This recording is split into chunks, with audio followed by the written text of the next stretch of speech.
주신 하나님의 말씀은 신약성경 베드로전서 4장 7절에서 10절까지 말씀입니다. 신약성경 베드로전서 4장 7절에서 10절, 신약성경 381면에 있습니다. 베드로전서 4장 7절에서 10절 말씀 다 함께 같이 읽도록 하겠습니다.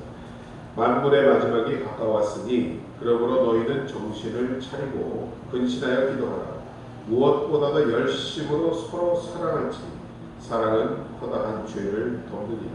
서로 대접하기를 원망 없이 하고 각각 은사를 받은 대로 하나님의 각양 은혜를 맡은 선한 청지기 같이 서로 봉사하라. 아멘. 덮어주는 사랑이라는 제목으로 오늘 주일 말씀 은혜를 나누기를 원합니다.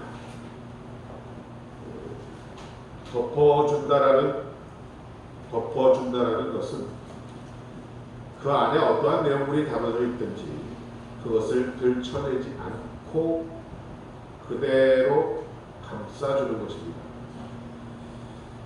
죄를 기억하지 않고 잊어버려 주는 것입니다.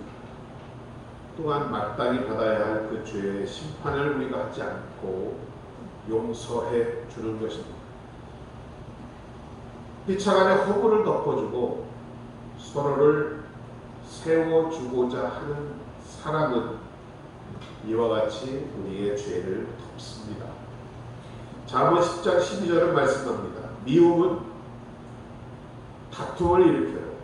사랑은 모든 허물을 가린다고 말씀하고 있습니다. 이와 같은 사랑을 우리가 해야 하는 이유로 오늘 본문 첫 번째는 하나님은 먼저 우리의 죄와 허물을 덮어주셨기 때문입니다.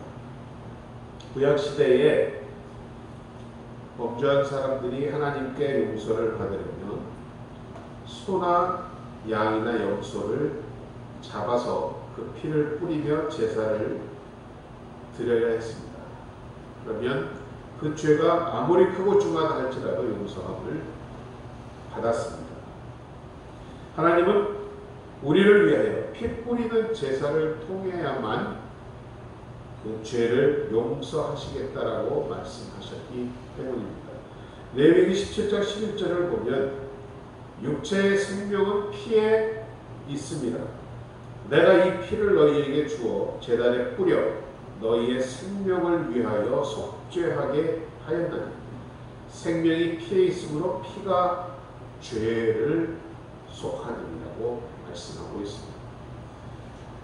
우리의 죄를 그대로 심판하지 아니하시고 그 죄와 허물을 덮고 용서하기 위해서는 양과 염소 등의 짐승의 피를 뿌려야 용서의 길을 열어주셨다라는 말씀입니다. 즉 피는 죽음을 생명으로 바꿔놓는 바로 속죄의 상징이었던 것입니다. 피가 죄를 속한다는 말은 즉 피가 죄를 덮는다는 의미입니다. 그래서 속죄의 유일한 수단은 바로 죽음이요, 그것이 바로 피였던 것입니다. 히브리서 9장 22절도 동일한 말씀을 합니다. 율법을 따라 거의 모든 물건이 피로써 정결하게 되나니 피 흘림이 없은 즉 사함이 없다라고 말씀하고 있습니다. 여러분 잘 아시는 바와 같이 이스라엘 민족 출애굽 당시에 마지막 재앙은 바로 애굽의 가정마다 처음 난 사람을 죽이는 일이었습니다. 이때 이스라엘 백성들은 하나님의 말씀대로 어린 양을 잡아 그 피를 문설주와 인방에 바르므로 죽음이 그 피를 보고 넘어갔던 것입니다. 이것을 기념하는 것이 바로 이스라엘의 유월절 절기죠. 이 어린 양의 피가 그 집 사람들의 모든 죄를 덮어주었다라는 얘기입니다. 가려주었다라는 얘기입니다. 민수기 19장을 보면 붉은 암송아지에 대한 말씀이 있습니다. 붉은 암송아지를 잡아서 제사 드리는 기록이 되어 있습니다.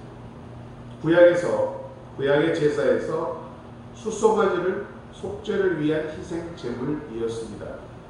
이에 반해 암송아지는 정결케 하는 정결례를 위한 핏뿌림과 제를 만들기 위해서 쓰여졌습니다. 그래서 붉은 암송아지를 잡아 그 피를 회막을 향하여 7번 뿌리고 남은 피와 가죽과 고기와 심지어 그 짐승의 변까지도 모아서 불살라버립니다. 이때 우슬초와 홍색실 그리고 백향목을 함께 거기에 태웁니다. 그러면 결국 다 타고 나면 죄가 남겠지요.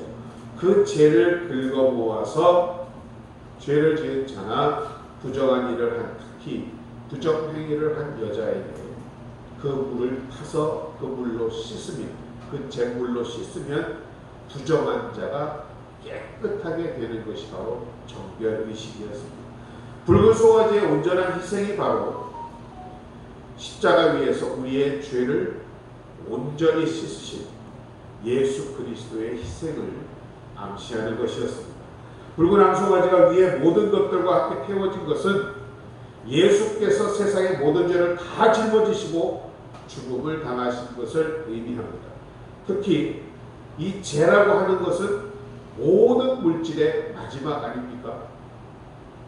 우리도 죽어서 불에 타게 되면 남는 것이 죄입니다. 더 이상 변하지 않습니다. 그리고 죄의 특성은 썩지도 않습니다. 따라서 주님, 예수 그리스도의 이와 같은 우리를 위한 죽으심은 최종적인 완성이요 영원히 멸치 않으며 썩지 않는 속죄를 말씀하고 있습니다. 그래서 예수님은 우리의 과거의 죄와 현재와 미래의 죄까지도 담당하시고 대속을 이루셨기 때문에 저나 여러분이 예수님 앞에 나와 자백하면 주님의 속죄와 구속의 은총을 입어 용서를 받을 수 있게 되는 것입니다. 요한일서 1장 7절은 말씀합니다. 그가 빛 가운데 계신 것 같이 우리도 빛 가운데 행하면 우리가 서로 상임이 있고 그 아들 예수의 피가 우리를 모든 죄에서 깨끗하게 하실 것이요 만약 우리가 우리 죄를 자백하면 그는 미쁘시고 의로우사 우리 죄를 사하시며 우리를 모든 불의에서 깨끗하게 하실 것이라고 말씀하고 있습니다. 여기서 말하는 자백은 구체적으로 죄를 깊이 뉘우치며 마음의 중심에서 우러나는 마음으로 고백하며 그 죄의 길에서 돌아서는 것입니다. 자, 우리 어린아이가, 우리가 자녀들이 부모님께 잘못하고 그것을 감추고 숨기면 아마 그 아이의 마음은, 우리 부모는 모르죠. 그 아이가 무슨 죄를 지었는지. 부모님 얼굴만 봐도 괜히 겁이 날 겁니다. 무섭고 가까이 하기 싫을 것입니다. 마찬가지로 여러분, 우리가 영적으로 건강하고 하나님 앞에 바로 서기 위해서는 스스로만 아는 죄들까지 포함해서 회개하여 하나님 앞으로 나아가야만 하는 것입니다. 어떠한 죄라도 하나님은 그걸 용서하시겠다고 하고 계시지 않습니다. 다윗의 고백을 보면 이러한 심정이 그대로 들어갑니다. 시편 32편 이하를 보면 내가 입을 열지 아니할 때 종일 신음함으로 내 뼈가 쇠하였도다. 주의 손이 주야로 나를 누르시오니 내 진액이 빠져서 여름 가뭄에 마름같이 되었도다. 내가 이르기를 내 허물을 여호와께 자복하리라 하고 내 죄를 아뢰고 내 죄악을 숨기지 아니하였더니 곧 주께서 내 죄악을 사하셨도다라고 다윗이 고백하고 있습니다. 허물의 사함을 받고 자신의 죄가 가려진 자는 복이 있는 줄로 믿습니다. 늘 주님의 보혈에 의지하여 영육간에 이와 같은 죄를 씻으시는 여러분 되시기를 주의 이름으로 축원드립니다. 그러하기에 두 번째로 우리도 남의 허물과 죄를 덮어줘야만 하는 빚진 자들입니다. 요한복음 8장을 보면 어느 날 예수님께서 가늠한 여인을 가늠하다 현장에서 잡혀온 여인을 사람들 앞에 놓고 질문을 받으십니다. 구약율법에 의하면 다른 죄를 범한 자는 그 자리에서 돌로 쳐 죽이라고 했는데 라며 그 여인을 돌로 치려고 기세가 등등하였습니다. 마치 자신들은 아무런 죄를 짓지 않은 사람들이죠. 이때 예수님께서는 조용히 땅에 글을 쓰신 후에 일어나셔서 자, 누구든지 이 자리에 죄 없는 자가 먼저 돌로 이 여인을 치라고 말씀하십니다. 어떠했습니까? 기세등등해서 그 여인을 돌로 쳐 죽이려던 모든 사람들이 하나둘씩 그 돌을 그 자리에 내려놓고 돌아가 버렸습니다. 그러자 예수님께서는 그 여인에게 말씀합니다. 나도 너를 정죄하지 않으면 다시는 죄를 짓지 마라. 여러분, 주님도 정죄하지 않으셨습니다. 하나님 앞에 우리 모두는 저를 포함해서 죄인입니다. 우리는 아무도 남을 탓할 자격이 없습니다. 여러분 눈 속에 들보가 있는데 어찌하여 형제의 눈 속에 있는 티끌을 여러분이 탓할 수가 있습니다. 내 눈 속에 있는 들보를 먼저 빼낸 후에라만 한키 보고 형제의 눈 속에 있는 티도 빼어줄 수 있는 것입니다. 노아의 방주 사건 이후에 노아가 참 기분이 좋았나 보지요. 포도 농사를 짓고 그 포도주를 만들어 마셨습니다. 인사불성으로 취해서 아비가 자신의 하체를 드러내놓고 잠을 자고 있었습니다. 세 아들 중에 함은 이 광경을 보고 나와서 다른 형제인 형과 아우에게 아버지의 흉을 봅니다. 허물을 들추어냅니다. 그런데 셈과 야벳은 어떻게 했습니까? 이 말을 듣고 자기들의 겉옷을 벗어서 뒤로 들어가서 아버지의 하체를 가려드립니다. 잠에서 깬 노아는 셈과 야벳은 축복을 하고 함에게는 분노하며 저주하게 됩니다. 여러분, 이와 같이 남의 죄와 허물을 덮어주는 사람은 하나님의 축복을 받을 줄로 믿습니다. 잠언 17장 9절은 말씀합니다. 허물을 덮어주는 자는 사랑을 구하는 자요, 그것을 거듭 말하는 사람은 친한 친구를 이간하는 사람이라고 말하고 있습니다. 그러나 여기서 여러분 한 가지 기억하셔야 할 것, 남의 죄와 허물을 우리가 덮어주어야 하지만 그것을 무조건 다 용서하고 그 죄를 인정해야 된다는 말씀은 아닙니다. 필요하면 정직한 권면과 충고를 해야 하는 것 또한 우리의 사명입니다. 그러나 다만 그러한 권면과 충고도 근본적으로 상대방의 허물을 덮어주고 그를 사랑하고 올바른 길로 인도하고자 하는 그 아비의 마음에서 비롯되어야 한다는 말씀입니다. 야고보서 5장 20절은 이런 말씀이 있습니다. 형제들아, 너희 중에 미혹되어 진리를 떠난 자를 누가 돌아서게 하면 너희가 알 것은 죄인을 미혹된 길에서 돌아서게 하는 자가 그의 영혼을 사망에서 구원할 것이며 허다한 죄를 덮는다고 말씀하고 있습니다. 초대교회 성도들의 당시의 정황을 잘 묘사해 주는 야고보서의 말씀입니다. 당시에는 그리스도를 영접한 이후에도 유대교나 이방의 신비 종교 또는 이교 철학에 빠져 되돌아가는 자들이 많이 있었다고 합니다. 야고보는 그래서 이처럼 구원의 길을 떠나 방황하는 우리의 믿음의 형제자매들을 사랑으로 다시 권면하고 다시 복음 안에 거할 수 있도록 해야 한다라고 말하고 있는 것입니다. 바로 이것은 우리의 인간적인 공로에 의해서가 아니라 하나님의 은혜에 의한 것이라는 말입니다.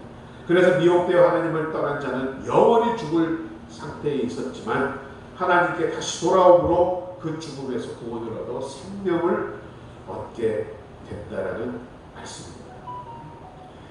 이와 같이 여러분도 우리가 먼저 용서받고 사랑을 받았기에 다른 사람의 허물과 죄를 덮어주는 주님의 사랑을 실천하시는 여러분 되시기를 주의 이름으로 축원드립니다. 마지막으로 오늘 본문은 말합니다. 특별히 서로 사랑하라고 합니다. 오늘 본문을 자세히 읽어보면 서로라고 하는 말이 나옵니다. 요한복음 13장 34절에서도 주님께서는 말씀하셨습니다. 내가 너희를 사랑한 것 같이 너희도 서로 사랑하라. 그렇기 때문에 여러분, 우리 믿음의 형제들 간에 신앙 안에서 우리가 생각하는 서로라고 하는 것은 하나의 계약적인 관계입니다. 그저 인간적인 관계가 아니라는 말씀입니다.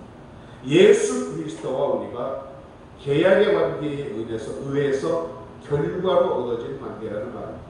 그래서 내가 너희를 사랑한 것 같이 너희도 나를 사랑하라. 그런 걸로 서로 사랑하라.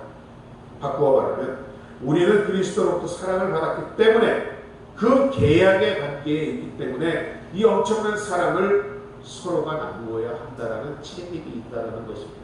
여러분, 우리의 사랑은 원인이 아닙니다. 결과일 뿐입니다. 주님이 우리를 사랑하셨기 때문에 우리 안에 사랑이 있다는 것입니다. 주님이 우리를 사랑했고 그 사랑을 받았습니다. 그리고 우리를 위하여 죽기까지 하셨고 우리를 구속하셨습니다. 그 사랑에 근거해서 그 결과로 우리도 서로를 사랑해야 한다는 것입니다. 그래서 사랑받았다 하는 것이 은혜요, 사랑하라는 것이 바로 은사인 것입니다. 오늘 본문은 또 말합니다. 뜨겁게 서로 사랑하라. 열심이라는 말을 헬라 원문으로 소개하고 있습니다. 액테네라고 하는데 이 말은 무엇을 본래 형태에서 이렇게 힘을 써서 잡아들이는 것을 말한다고 합니다. 고무줄을 잡아들이듯이, 단단한 스프링을 잡아들이듯이. 자, 경마로 쓰여지는 말이 있는데 그 말이 가지고 있는 스스로의 능력이 있습니다. 그런데 이것의 능력을 극대화시키기 위해서 좋은 음식 먹이고 주기적으로 운동시키고 재우고 훈련시키고 그리고 경마장에 내보내서 잘 달리는 말을 만듭니다. 이와 같은 비유가 바로 지금 말씀하고 있는 열심이라는 의미. 여러분도 아마 지금 어렴풋한 가까운 과거일 수도 있겠지만 화끈하게 뜨겁게 열정적으로 사랑해 본 때가 있으시죠? 한번 그때를 상상해 보시죠. 한참 그 뜨거운 사랑에 빠졌을 때 어땠습니까? 추운 거, 더운 거 상관없죠. 이 더운 날도 청춘들은 서로 껴안고 다니더라고요. 크면 큰 대로 좋고 작아도 좋고 실수하면 그 실수도 예뻐 보이고 그냥 제가 새벽 예배 때 수요 예배 때 말씀드렸는데요.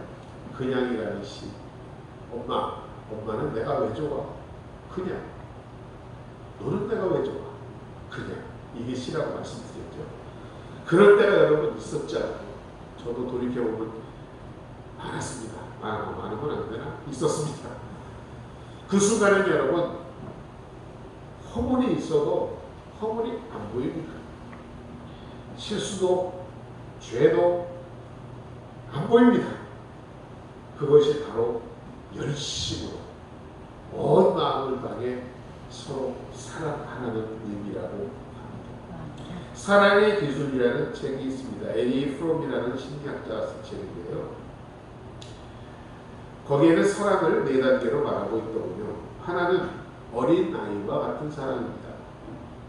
자, 우리 어린 아이들은 사랑받기 때문에 사랑합니다. 사랑받고 사랑하고 사랑을 받아야만 사랑하고 그게 어린아이의 마음입니다. 그래서 우리 아이들이 키워보면 알지만 잘하다 보고도 잘해주다가도 좋다가도 조금만 자기 비위에 안 맞으면 아빠 미워! 엄마 싫어!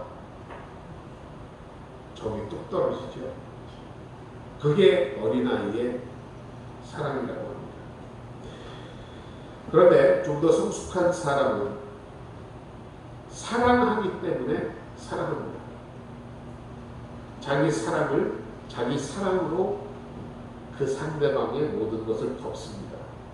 이유가 없습니다. 그냥입니다. 사랑하기 때문에 사랑하는 것입니다. 이에 비해 성숙하지 못한 사랑은 필요하기 때문에 사랑하는 것입니다. 내게 필요하거든. 내가 힘들거든. 저거 하나 필요하거든. 저 사람이 나를 도와줄 수 있거든. 혼자 살 수 없거든. 그래서 내가 필요해서 남을 사랑하는 지극히 조건적이고 실리적인 사랑입니다. 보통 이런 사랑을 에로스의 사랑이라고 표현들을 하는데요. 그런가 하면 반면에 아가페적인 성숙한 사랑, 주님이 우리를 사랑하는 그 사랑은 사랑하기 때문에 네가 나에게 필요하기 때문에 사랑하다. 사랑의 대상으로 그저 너의 존재만 있어도 나는 좋아. 나에게 어떻게 행하느냐가 중요하지 않습니다. 나는 너라는 존재를 사랑해야만 내 삶의 의미가 있다라는 것입니다. 그러므로 그 사람이 필요합니다. 사랑하기 위해서. 이게 바로 성숙한 사랑이라고 말씀하고 있습니다. 오늘 성경이 말하는 사랑이 이것입니다. 열심으로 서로 사랑하라. 그리고 두 번째로 말합니다. 서로 대접하라. 이 대접하다라는 말은 말로만 하는 게 사랑이 아니라는 것입니다. 내가 가지고 있는 것으로 섬기고 대접하고 내가 사랑하는 그 사람이 필요한 부분을 내 것으로 채워주는 구체적인 사랑이라는 것입니다. 행동적인 사랑이라는 것입니다. Love of God, 하나님의 사랑이라는 책에서 하나님의 사랑을 실천함에 있어서 우리가 시험에 빠지고 유혹에 빠지는 것에 대한 경고가 나와 있습니다. 첫째는 하나님의 사랑에 대한 실망입니다. 그런데 여러분, 참 사랑에는 실망이 없다라고 합니다. 어느 순간에라도 실망했다면 여러분의 사랑은 거짓말이요 사랑이 아닐 수 있다는 말입니다. 사랑에는 결코 실망이 없다고 합니다. 대통령의 어머니들이라는 책을 보면 미국의 11대 대통령이 그를 대통령으로 되게 한 결정적인 원인은 바로 그의 어머니 때문이었다라고 기록되어 있습니다. 그런데 그 어머니의 특징이 무엇이냐? 그 어머니들은 그 자식들에 대해서 실망한 적이 없다고 합니다. 실수를 보아도 허물을 보아도 절대로 실망하지 않았다고 합니다. 그리고 그들의 사랑을 실천으로 현실로 보여주었던 것입니다. 이것이 참 사랑이라고 말씀하고 있습니다. 또한 사랑은 그 사람, 상대방의 칭찬을 기다리지 않는다. 사람들의 칭찬을 받으려고, 인정을 받으려고 하는 마음이 없다라는 것입니다. 누가 뭐라 하든 알아주든 알아주지 않든 사랑은 그것이 참된 사랑이라고 말합니다. 남에게 인정받고자 하는 사랑은 위선입니다. 형식입니다. 그것은 바로 거짓 사랑이라고 말씀하고 있습니다. 또한 사랑에는 핑계가 없답니다. 하지 말아야 될 이유, 사랑할 수 없는 이유, 그건 사랑이 아니라고 합니다. 사랑할 수 없는 이유는 없다고 합니다. 어떤 핑계도 없습니다. 전적으로 바치고 인정하는 것입니다. 그래서 오늘 본문은 서로 대접하라. 특별히 원망 없이 사랑의 행동으로 대접하라고 말씀하고 있습니다. 대접 문화가 점점 사라지고 있습니다. 물론 코로나 팬데믹 이후에 사회적 거리가 점점 멀어지기 때문이기도 합니다. 그러나 오늘 본문은 분명히 말씀합니다. 서로 봉사하라. 이것이 바로 오늘 본문의 결론의 말씀입니다. 사랑의 표현이라고 합니다. 요한복음 13장 14절도 보면 내가 너희들의 발을 씻겼다. 그러므로 너희도 서로 발을 씻기는 것이 옳으니라 마땅하니라고 예수님은 말씀하셨습니다. 우리의 선한 일을 기다리는 많은 사람들이 있습니다. 참으로 우리의 섬김을 통하여 하나님께로 인도되고자 하는 영혼들이 기다리고 있습니다. 여러분, 오늘 본문은 특별히 말합니다. 만물의 마지막이 가까웠으니 정신을 차리고 기도하라. 그리고 열심히 살아라. 자, 만물의 마지막 때가 가까워온 것이 느껴지십니까? 이제 할 일이 무엇이겠습니까? 열심으로 사랑하고 구체적으로 대접하고 서로 섬기라고 오늘 본문은 말씀하고 있습니다. 이것이 우리 삶의 마지막을 가장 아름답게 의미 있게 꽃피어가는 길이라고 오늘 본문은 말씀합니다. 만물의 마지막이 가까웠으니 그러므로 너희는 정신을 차리고 근신하여 기도하라. 무엇보다 열심으로 서로 사랑할지니 사랑은 허다한 죄를 덮느니라. 서로 대접하기를 원망없이 하고 각각 은사를 받은 대로 하나님의 각양 은혜를 맡은 선한 청지기같이 서로 봉사하라고 말씀하고 있습니다. 우리 모두는 하나님의 권속들입니다. 가족입니다.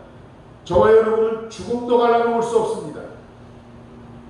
물론 여러분의 가족들도 그래야 되겠죠. 같이 구원받고 천국에 들어갈 때 가능한 말씀 아닙니까? 여러분과 저는 결코 헤어질 수 없습니다. 그러기에 우리는 서로의 허물을 덮어주는 사랑을 베풀어야 할 줄로 믿습니다. 부족하고 연약하고 힘들고 어려운 서로가 서로에게 징검다리가 되어야지 거치는 돌이 되어서 되겠습니다. 그렇다는 말씀이 아닙니다. 지금 우리 교회는 그렇습니다. 서로가 서로의 징검다리가 되어줘요. 힘이 되어줘요. 말 한마디라도 위로하고 주님의 사랑을 전할 수 있는 그런 여러분이 되시고 남의 허물을 덮어주는 사람, 이웃을 사랑하는 사람은 이미 율법을 이루었다라고 분명히 주님 말씀하시지 않습니까? 여러분 모두 그러한 하나님의 복된 백성 되시기를 주님의 이름으로 축원드립니다. 축원드립니다. 아버지 하나님 은혜와 사랑을 감사드립니다. 귀한 주일 이 더욱 무더운 날에도 주님 우리를 지켜주시고 사랑으로 보호하여 주시니 감사드립니다. 예배를 드리면 하나님을 찬양케 하시니 더욱 감사드립니다. 주님 오늘 주님의 사랑에 대해서 우리가 깨닫게 되었습니다. 이 사랑을 우리 안에 충만히 거하게 하여 주시옵소서. 그리하여 넘치는 사랑으로 우리가 영혼들을 위하여 기도하고 간구하며 우리 모두 하나님의 권속들로서 주님 오실 그날 기뻐 하나님을 맞이하는 하나님의 소유된 백성들 되게 하여 주시옵소서. 예수님의 이름으로 감사드리고 기도드립니다. 아멘. 자, 우리 찬송가 170장 함께 찬송하시면서 예비하신 헌금 하나님께 드리도록 하겠습니다.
마음과 뜻과 정성을 모아 하나님께 바칩니다. 주님 기뻐받아 주옵시고 기억하여 주시고 살펴보아 주시고 이 예물을 통하여 하나님의 사랑이 전해지는 귀한 하나님의 능력이 나타나는 예물 되게 하여 주옵소서. 이 시간도 연약함으로 질병으로 고통 가운데 있는 하나님의 백성들이 있습니다. 주님 찾아가 주시고 만져주시고 안수하여 주시고 깨끗함을 입을 수 있도록 주님 함께하여 주옵소서. 우리의 소망은 주님밖에 없음을 이 시간 고백합니다. 그 사랑을 전하는 우리 모두가 될 수 있도록 주님 축복하여 주시옵소서. 11조 감사함, 주일운동, 각종 명목의 헌금들 주님 전부 기억하여 주시고 이 헌물 가운데 하나님의 은혜와 넘치는 축복이 더하여지도록 하여 주옵소서. 예수님의 이름으로 축복하고 기도드립니다. 아멘. 사회적 거리두기 조치가 4단계 조치가 8월 22일까지 재연장되었습니다. 더욱 개인위생에 힘쓰시는 여러분 되시기를 부탁드립니다. 오전 6시 그리고 낮 12시 오후 6시에 매일 정시기도를 진행하고 있습니다. 교회를 위해서 코로나 바이러스를 통한 하나님의 뜻과 우리의 회개와 순종을 위해서 또 우리의 사랑하는 사람들 모두 하나님의 권속이 되게 하기 위해서 6시, 6시 짧게라도 기도에 동참하시어 크고 고민한 일을 경험하시는 여러분 되시기를 주님의 이름으로 부탁드립니다. 자, 오늘 우리 함께 성경 구절은 야고보서 5장 20절입니다. 한번 따라하실게요. 너희가 알 것은 죄인을 미혹된 길에서 돌아서게 하는 자가 그의 영혼을 사망에서 구원할 것이며 허다한 죄를 덮을 것이니라. 아멘. 자리에 일어나셔서 찬송가 59장 함께 부르고 예배를 마치도록 하겠습니다.